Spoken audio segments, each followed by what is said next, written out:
මාලිමාවේ ලක්මාලි පට්ට කැතයියකෝ. ඔන්න දැන් මාලිමාවේ മന്ത്രിවරු ටික රෙද්ද උස්සන් එයි. නෑ ලක්මාලි ලස්සනයි. ගෑනුන්ට මේ විදිහට අපහාස කරන්න එපා.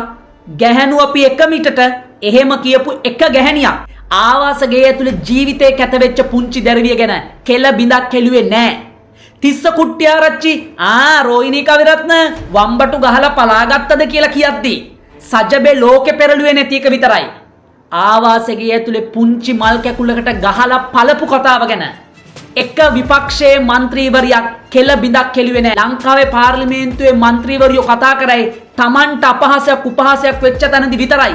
එතකොට තමයි ලංකාවේ අනිත් කාන්තාව වෙනුවෙන් අපි පෙනී ඉන්නවා කියලා අපේ රටේ කාන්තාවෝ අවභාවිතා කරේ. අද මම කතා කරන්නේ ඒ ත්‍රාඩ ඒ කපටි ඒ මජර ලංකාවේ පාර්ලිමේන්තුවේ කාන්තා නියෝජිතවරියෝ ගැන.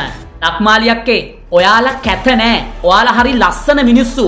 හැබැයි ඔයාලා කැත වෙන්නේ මෙතනින්. ඒ ඔයාලගේ ආත්මේ ඔයාලා ආත්මයෙන් ඔයාලා පට්ට වංචනිකයි, පට්ට දේශපාලනිකයි, පට්ට කුහකයි.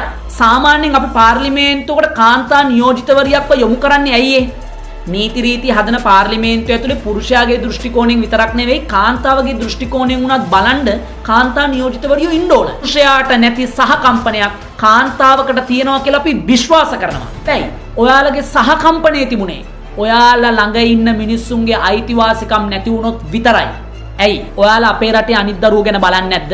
එහෙම බලන්න ඔයාලට වගකීමක් නැද්ද? ඇයි අර ඡන්ද අයිතියක් නැති නිසාද ඔයා නොසලකා හරින්නේ? සති දෙක තුනක් ගියා. එක්කෙනෙක් පාර්ලිමේන්තුවේ මේ ගැන කතා කරේ නැහැ. එක්කෙනෙක් ඒ ගැන තමන්ගේ මුහුණු පොතේ අදහසක් ප්‍රකාශ කරේ නැහැ. ඒකට එරෙහි වෙන්න ඕන නැහැ. හැබැයි මම මේ ගැන කනගාටු වෙනවා කියලා කාගේවත් වචනයක් කෙල බිලක් මම දැක්කේ නැහැ. පක්ෂ විපක්ෂ දෙපැත්තෙන්ම. ඔබේ දිස්ත්‍රික්කයේ ඔබේ ඡන්දෙනුත් මෙයාලා පාර්ලිමේන්තුවට ඇවිත් තියෙනවා. මෙයාලා මේ ගැන කතා කළා නෑ හොඳේ. හොඳට බලන්න. ගම්පහ දිස්ත්‍රික්කයෙන් හේමාලි වීරසේකර, කොළඹ දිස්ත්‍රික්කයෙන් හරිනි අමරසූරිය ලංකාවේ දෙවනි පුරවැසියා කාන්තාවක් වෙලා. හැබැයි මේ ප්‍රශ්නේදී මීක් නෑ. මොකද්ද කියන්න තියෙන්නේ හරිනි අමරසූරිය. ඒ වගේම කොළඹ දිස්ත්‍රික්කයේ කෞශල්‍යා ආර්යරත්න, කෑගල්ලේ සාගරිකා අතවුද, කළුතර ඕෂනී උමංගා, නුවරඑළිය දිස්ත්‍රික්කයෙන් ක්‍රිෂ්ණන් කලේචෙල්වි, කළුතර දිස්ත්‍රික්කයෙන් නිලන්ති කොට්ටච්චි. නිලන්ති අක්කේ ඔයාලා අම්මලා නේද? දරුවෝ ඉන්නව නේද? පොඩ්ඩක් තුරුළු කරගෙන හිතන්න. ඔයාගේ දරුවට මෙහෙම අපරාධයක් වුණා කියලා ඔයා මොකද කරන්නේ? දරුවා කාගේද නෙවෙයි. කාගේ වුණත් දරුවෙක් විදියට ඔයාලට බලන්න බැයි නා.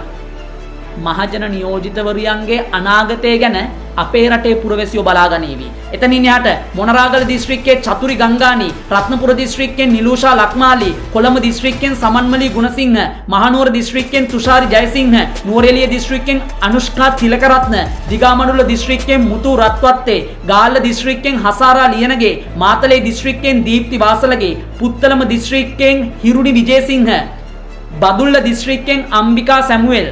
මිකක්කේ අයියෝ කඩවලේ ඡන්ද කාලේ ඔයාලා ලයින් වල ගෙවපු ඒ දුක්ඛිත ජීවිතය මතක් කරන්න. දැන් ඔයාලට සැප සම්පත් එක්ක ඔයාලට ගොඩාක් දේවල් අමතක වෙලා ඇති.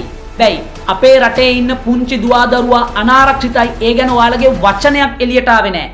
ජාතික ලැයිස්තුවෙන් ලක්මාලි හේමචන්ද්‍ර, කුරුණෑගල දිස්ත්‍රික්කයෙන් ගීතා හේරත්, ඒ වගේම මේ ආණ්ඩු පක්ෂේ විපක්ෂයට ආවට පස්සේ මාතලේ දිස්ත්‍රික්කයෙන් රෝහිණී කුමාරි විජේරත්න, මහනුවර දිස්ත්‍රික්කයෙන් චාමින්ද්‍රි කිරියල්ල, කිරිකෝඩු කිරියල්ල කියලා ඔයාලා මුළු නුවරම පෝස්ටර් කැම්පේන් කරේ. හැබැයි එක වචනයක් පරලවෙල කිරිකෝඩුව ගැන කතා කරේ නෑ ඔයාලා. ඔයාලගේ අයිතිවාසිකම් ඔක්කොම පට්ට දේශපාලනිකයි. මේ කාරණාවේදී පක්ෂ කවුරුත් කතා කරන්නේත් නෑ, විපක්ෂ කවුරුත් කතා කරන්නේ නෑ. මේක පුරවැසියෝ විදිහට දැන් අපි ඔයාලගෙන් අහනවා. ඉතියට කවුරුත් ඇඟිලි ගහන්න ඕනේ නෑ. හැබැයි ඔයාලගේ නිහඬතාවය රටේ ජනතාව විදිහට අපිට ප්‍රශ්නයක්.